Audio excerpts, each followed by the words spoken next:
Strength to Breathe by Peter Gracey. The greatness in me is yet to come as long as I have strength to breathe, to know myself and know my worth.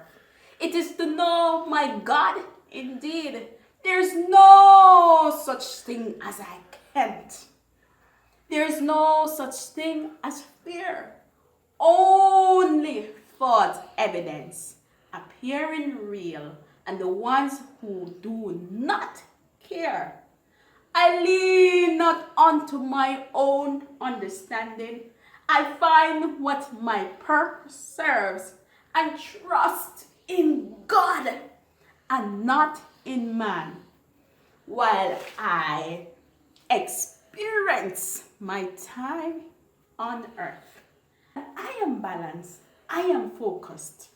I was born to follow, then lead. I will only love and never judge as long as I have strength to breathe.